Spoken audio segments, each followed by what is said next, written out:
This is Beyond a Reasonable Doubt with your hosts, Mark Garrigus and Gary Smith. Wow, welcome to BRD Thursday, right? How you feeling, Gary? Is this the last day of the longest week of your life? I sure hope so, Mark. I'm feeling well. Thank you for asking. The whole family is moving in the right direction, but I am ready to get out of this house. I am so tired of being stuck in quarantine. Well, just one more day and you'll be there. What do you think? There you go. That'll be it. We'll do the big show tomorrow from the studio. That's the goal. That's the goal. You know, I went in last week for the show just because I felt bad about leaving Adam there. I know. And, you know, you're starting to have a little bit of the same symptom that I'm having. That was only 2 days ago. That wasn't even last week. You were just in there 2 days ago. So it seems like the longest week. What can I say? You know, speaking of the longest week, a story that really interests me because, you know, sometimes it's hard to prognosticate what's going to happen in a trial, but there is a possibility that the Sarah Palin versus New York Times trial could be legally very significant. I won't say earth-shattering, but it could be very significant. And for those of you who don't know, there was an editorial by the New York Times after the Gabby Giffords shooting, was it not?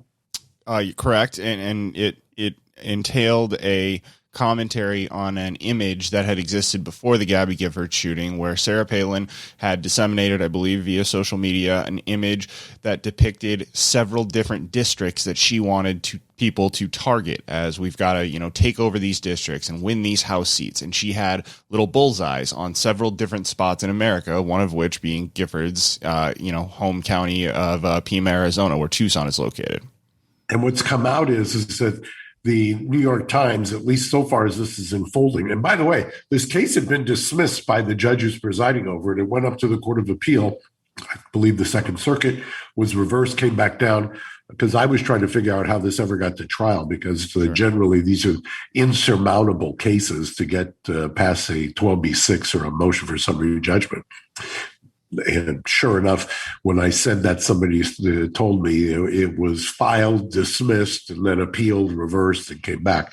So the New York Times ex-editor, who basically tried to fall on the sword at the same time, testified, and I will tell you, basically said the words he wrote didn't really mean the words that he said. And it did not, based on the kind of the real-time reporting, and a pretty good job of it, of what was being said, the questions and the responses, it seemed rather implausible. She got on the stand yesterday, was testifying again today, and basically, I believe she waived any lost opportunities or damages along those lines, and just was going for the emotional distress. And so the New York Times, basically the cross-examination was, well, did you ever seek treatment? Did you ever do counseling? And she said that she responded holistically by doing hot yoga and running.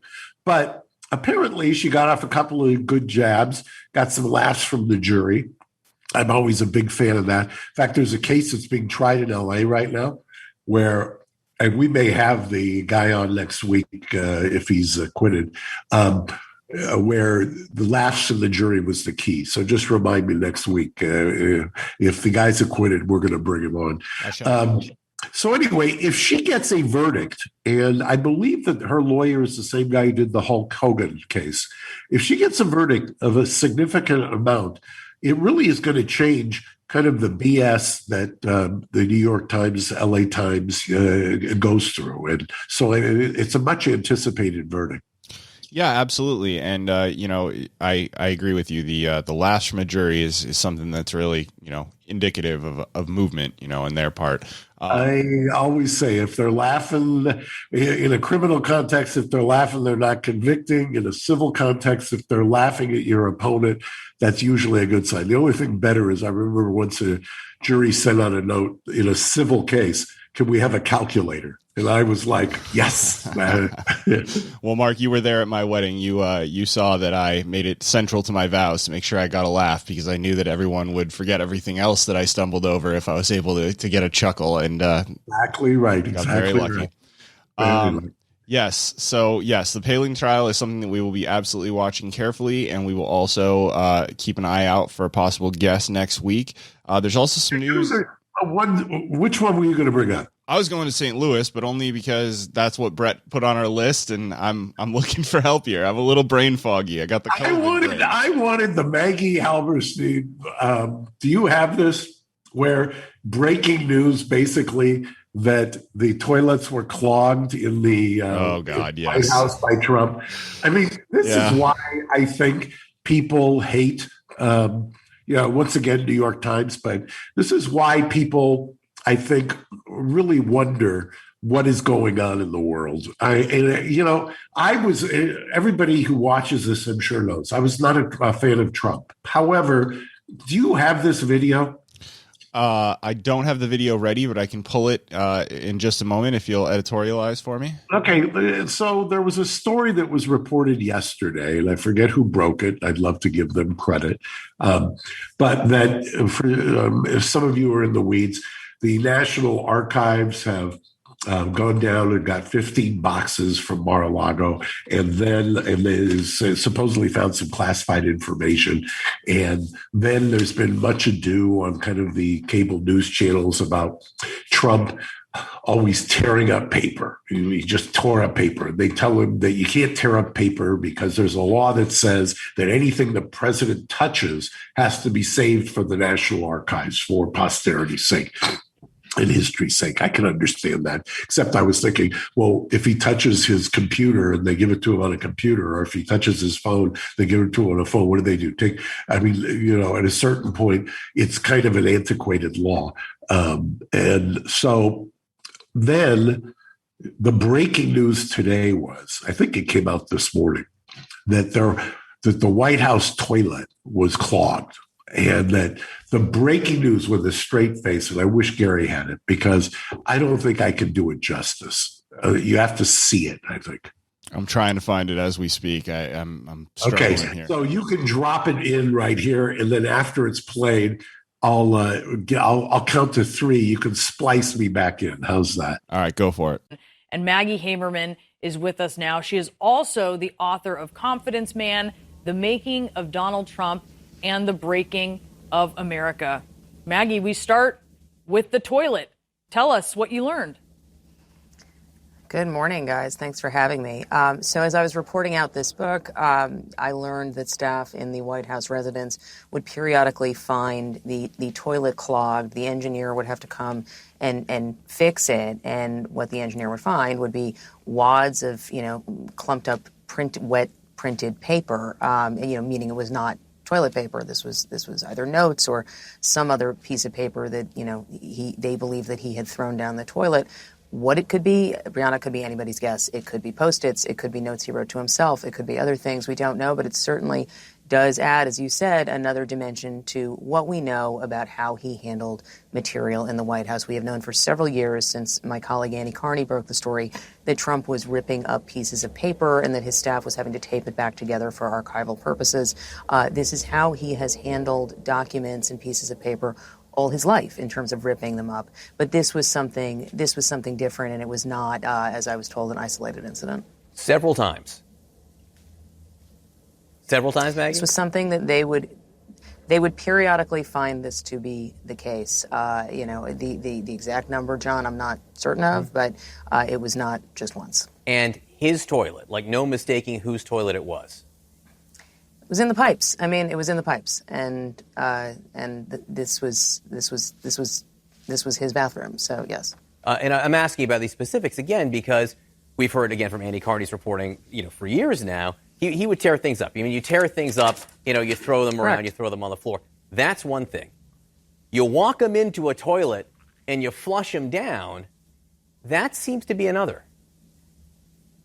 It's definitely different. And again, John, I can't get in his head. I can't speak to what the motive was. I can't speak to why he did it. It's, I think, important to note, Jeffrey Toobin has talked a lot about this over the course of the last day, that the motive on why, somebody does this in terms of records and poor record keeping in the White House, that would become, a focus if there is some kind of an investigation into how he handled material. As you say, it's been known for a very long time that he was not exactly, necessarily tucking everything away. And certainly, there have been issues with previous White Houses about records keeping. But this was the first time I had heard something like this. Let's put it that way. He has the ability to declassify information. So yes. Clearly this is trying to hide information. And I think the reason that someone would do... Yeah, Brianna, I don't want to say clearly. I don't want to say clearly. I don't know what his motive is. All right, I understand you're not saying that, Maggie. But this is highly unusual. And this would have the effect of obscuring the information that was on those papers. I think it's important, Maggie, and obviously you know this, having covered Trump for so long, he has a habit of trying to hide information. From everything from classifying stuff that shouldn't have been classified and hiding it. I mean, this is something that he has done over and over again. This is not somebody for whom transparency was not a premium in that White House, as we know, and we talked about this many times over the course of 4 years. The lack of transparency, again, whether his motive was to try to disappear something to make it go away, whether he was just standing there, he is an unusual person, and so I can't get in his head as to why he was doing it, but certainly it raised questions among staff. Okay. They have no confirmation that it is the papers. They find clumps of something that is paper. And we have now just gotten to the point where there is paper in a pipe from the toilet. And we are now assuming that was Trump. The image of Trump tearing up paper, wadding it up, and throwing it into the toilet. I mean, this is why people get so mad at the media, and the media does not understand it. They don't understand just how ridiculous these kinds of suppositions are. If you tried to get away with this in a courtroom, you would have a judge basically excoriate you, if not order you out of the courtroom. I mean, it's just some of this stuff that is coming out is so patently ridiculous that I don't even understand how you can do it with a straight face. I completely agree. It's so funny that this story was getting so much focus. I mean, fine, but people are making it seem as though to put a paper product into a toilet is the most unheard of thing in the entire world. And now people are saying we found paper product in the pipes. It's like, right. Yeah, you'll find them in mine too. Maybe he's got a lot of fiber. He's got a lot of fiber because he eats so much KFC. Yeah. I mean, it's just ludicrous. And to do it with such a straight face, like breaking news on the cryon, and that we found this. We don't know. We haven't confirmed that it's classified documents. I think that's why there's a lot of tides turning around the country these days, because it's just people are finally starting to stand back and go, well, they have to think we're stupid if that's what they're going to do. It's exactly right. I mean, it is the H.L. Mencken, the original 20th century newspaper man, who said you'll never go broke underestimating the intelligence of the American people. And he was also the guy who said don't fight with somebody who buys ink by the barrel. But you know what? In today's day and age, H.L. Mencken would rethink that, because in the age of the internet, the kind of sanctity, or the sanctity of the mainstream press has reached the point where it's no longer sanctity, it's sanctimonious. Well, he worked in an era where you buy ink by the barrel to print out a paper, and there's going to be a new one tomorrow. And as is often said, the internet is written in ink. It's not written in pencil. So it's a different era. The internet. You say something in 2009, it's still going to be there in 2030. It's exactly right. It's a weird world. We'll see tomorrow. I want to talk about truckers, Canada and truckers tomorrow, because there's also some hypocrisy in the reporting on that. More than enough. Yes, absolutely. We will do a deep dive on that tomorrow, hopefully with me in studio, and hopefully with a much awaited return to work. So I'm looking forward to that, Mark. Okay, Gary. Go mow the lawn. All right. Thank you for your time, sir. We'll see you tomorrow. Bye-bye. Okay, bye-bye. Thanks for listening to Beyond a Reasonable Doubt. Stay tuned for more bonus episodes coming soon.